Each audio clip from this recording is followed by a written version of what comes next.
32nd day of Russia's full-scale war against Ukraine. The Russian military launched a missile strike on the oil depot of the western Ukrainian city of Lutsk. Попередньо жертв немає. За інформацією військових, ракета була випущена зі сторони Республіки Білорусь. On March the 27th, air raids were heard throughout Ukraine, said Mikhailo Podolyak, the advisor to the head of the president's office. Again, total missile strikes at Lutsk, Kharkiv, Zhytomyr, Rivne, every day more and more rockets. Mariupol under carpet bombing. No longer has a language, humanism, civilization. Only rockets, bombs, and attempts to wipe it off from the face of the earth. Does Europe really like it? 7 people died in the village of Oskil, Kharkiv region. Also, the day before, on March the 26th, Russia fired a record number of missiles at a time, 70 missiles. Most of them were fired from Russian ships in the Black Sea and were taken down by the Ukrainian air defense. However, the hit of the oil depots in Lviv and Dubno completely destroyed them.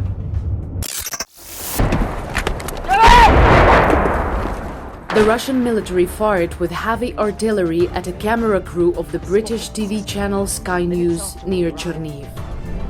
The shelling is very close. A correspondent, Alex Crawford, and her colleagues became a living target while trying to cross the bridge used by civilians, rescuers, medics, and volunteers to transport the humanitarian aid to Chernihiv. Fortunately, they managed to escape. Other civilians also fled under fire. A man named Yuri was wounded with shrapnel. The crew provided first aid to him. Alex Crawford has been covering news about the events in Ukraine since the first day of the war. As an international correspondent, she has worked in many hotspots around the world. But she says she has never seen such cruelties against civilians before. The city of Chernihiv is now completely surrounded by the enemy. The only road bridge to the city was bombed by the invaders.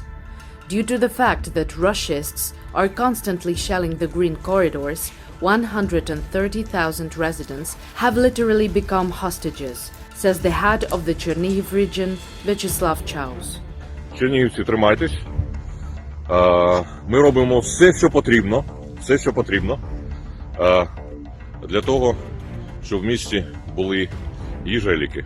The mayor of Ivano-Frankivsk went to Chernihiv with humanitarian aid but could not get to the city. The occupiers fired on his car and turned it into a sieve. Слава Богу, всі живі. Є декілька наших хлопців, які є поранені.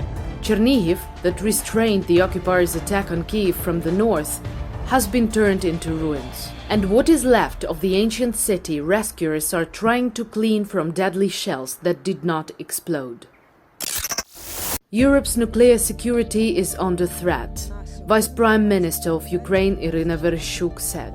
The occupiers continue to militarize the Chernobyl exclusion zone. This poses a very serious risk of damaging the insulation structures built over the station's fourth unit after its explosion in 1986. Such damage will inevitably lead to the emission of a significant amount of radioactive dust into the atmosphere. It will contaminate not only Ukraine's territory but also other European countries. The occupiers' military equipment and dozens of tons of enemy missiles and mortar ammunition are located in a short distance from the station itself. And they can detonate at any time. That is why Ukraine is demanding that the UN Security Council establish a special mission to prevent an environmental catastrophe. Shots and tear gas against civilians. The occupiers tried to scare and disperse a peaceful protest of Kherson residents, who again went to the main square of the city to say, A woman was injured during the protests on March the 27th. Kherson is a temporarily occupied city in the south of Ukraine. The Russian military are suppressing any protests there, threatening and kidnapping people. However, for several days in a row, Kherson residents, along with civilians in other cities in southern Ukraine, have been showing their courage and fighting the occupiers without weapons. For 32 days in a row, Russian occupiers have been ruthlessly shelling the city of Mariupol.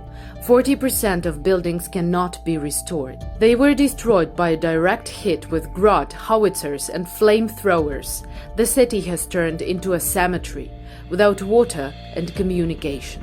Those who could not get out of occupied Mariupol are in a complete informational vacuum and do not understand what is happening in the city. Mariupol residents trying to escape can pay with their lives for their attempt. Like 11-year-old Milena.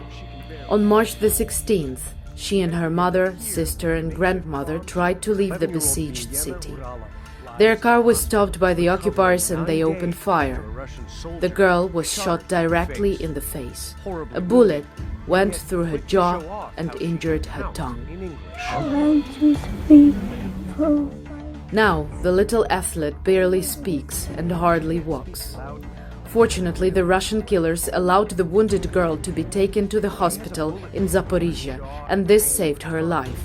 The occupiers continue to block humanitarian corridors, making it impossible to evacuate even wounded children.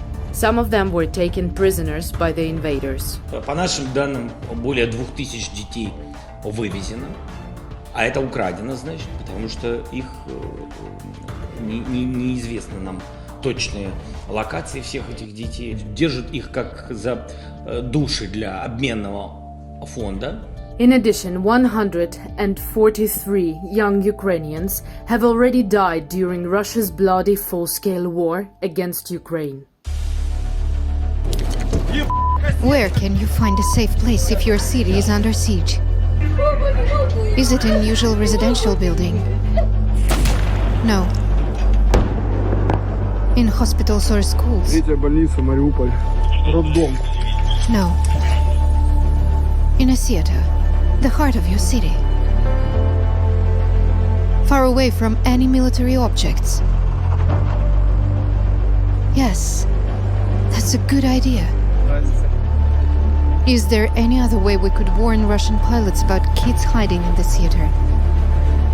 Yes, capital letters, in Russian. That way we will definitely be safe. But only if murdering our children isn't their goal.